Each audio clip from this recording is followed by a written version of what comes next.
साथियों, आज एडवोकेट राजेश खटाना और एडवोकेट विकास वर्मा ने फरीदाबाद स्थित एकांत होटल में आज सभी पढ़े लिखे एडवोकेट्स साथियों को आमंत्रित किया है और आज एक विचार गोष्ठी आयोजित की है। उसमें यही है कि हम इस देश के युवाओं को कैसे सही दिशा दे सकते हैं। प्रोफेशन हमारा अपनी जगह पर, हमने लॉ कर लिया, LLB कर लिया, हम कोर्ट में भी जा रहे हैं, लेकिन उसके सबसे पहले जब हम पैदा हुए थे तो हम एक मानव थे और मानव जाति का जो सबसे पहला कर्म होता है और धर्म होता है वो होता है देने का। इस देश में सहयोग की भावना, जब तक सहयोग की भावना नहीं होगी हम इस समाज और सोसाइटी को कुछ भी नहीं दे सकते। गरीब है उसको भी सहयोग करना है, बहन बेटी है कहीं पर निराश्रित है उसको भी सहयोग करना है, कोई और पढ़ा लिखा लर्निंग पीपल है, बड़ी उम्र में पहुंच गया है, 80 साल का हो गया है, 70 साल का हो गया है, दवाई गोली नहीं मिल रही है, बच्चे नहीं देख रहे हैं, बच्चे उसके बाहर चले गए हैं, उसको भी सहयोग करना है। दिव्यांग है, अपंग है, पैरों से नहीं चल सकता, हाथों से हाथ नहीं चलते, उनको भी सहयोग करना है। तो ये सब किसका काम है? ये सब हमारा ही काम है। ये नहीं कि हम पढ़ लिख करके एडवोकेट बन गए, हमने काले कपड़े पहन लिए, हम ऑफिस में जाके बैठ गए, वहाँ जो लोग आएंगे उन्हीं की हम ग्रीवेंस सुनेंगे, जो पैसा देगा उन्हीं का ग्रीवेंस सुनेंगे। ये जरूरी नहीं। इससे पहले सामाजिक रस होना चाहिए, सामाजिकता होनी चाहिए, इससे पहले समानता होनी चाहिए।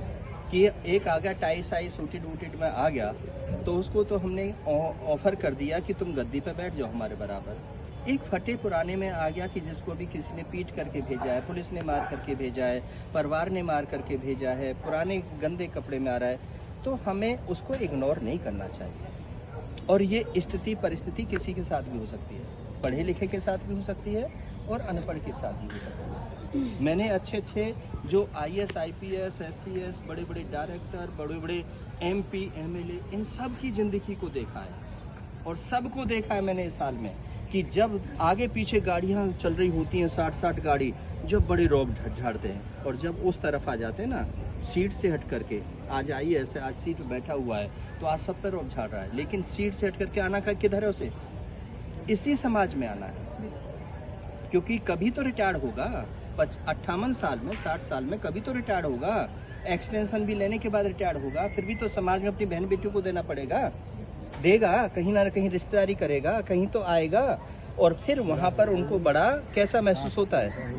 बड़ा महसूस होता है। तो इसलिए पहले हमें सबसे पहले सामाजिक जीव होना चाहिए, क्योंकि समाज सबसे पहले है। समाज हमें दर्पण दिखाता है। जब 10 लोग नमस्ते करते हैं ना आपको रास्ते में, तो आपको समझ में आ जाता है कि मैं कितना अच्छा इंसान हूँ। और जब 10 लोग मुंह मोड़ते हैं ना आपसे और आपका उपहास करते हैं, ये जा रहा है देखो ये सब ये है, तब आपको पता चल जाता है। समझ में आ रही मेरी बात? इसी में बहुत सारी बातें हैं कि हम अब बहन बेटी भी है, किसी की बेटी है, किसी की बहन है, किसी की पत्नी है, कुछ भी है, लेकिन क्या सब गलत होती है? नहीं। कोई एक, आपके पास बहुत सारे केस आते हैं, एक मछली सारे तालाब को गंदा कर देती है, एक गलत करता है और वो 1000 घर उसके लिए बंद हो जाते हैं। लोगों की मानसिकता क्या होती है? ये भी ऐसी होगी, जबकि ऐसा होता नहीं है। तो इसलिए हमें इस चीज को भी लोगों को समझाना है, जागृति लानी है, अवेयर करना है, बहन बेटियों को भी जागरूक करना है, युवाओं को भी जागरूक करना है, क्योंकि ये उम्र ऐसी होती है, इस उम्र में भटकाव आ जाता है। और भटकाव को कौन ठीक कर सकता है? ज्ञान और विज्ञान, पढ़ाई और लिखाई, किताब और शास्त्र ही शस्त्र नहीं कर सकता। आपके पास पीड़ा में क्यों आते लोग? थप्पड़ मार दिया, पिटाई कर दी, तो क्या था? शस्त्र चला ना, शास्त्र नहीं चलाया, समझाया तो नहीं। तो समझाया नहीं तो फिर वो करेक्शन कहाँ होगी? आप गलती कर दें और राजेश उन पर गलती पर प्रकाश न डाले, तो फिर क्या तुम ठीक हो जाओगे? जब गलती करते हैं तो कोई तो समझाएगा जब भी हम करेक्शन की तरफ, है ना? तो इस चीज़ को जहाँ पर भी आप देखते हो ना, बुराई देखते हो, वहाँ पर उन लोगों को समझाने की कोशिश करो। अवेयरनेस सबसे बड़ी चीज़ है और अवेयरनेस में बदले में आपको सम्मान ही मिलता है, कहीं आपको अपमान देखने को नहीं मिलेगा। जिसके घर में उजाला होगा वो आपका धन्यवाद ज़रूर करेगा।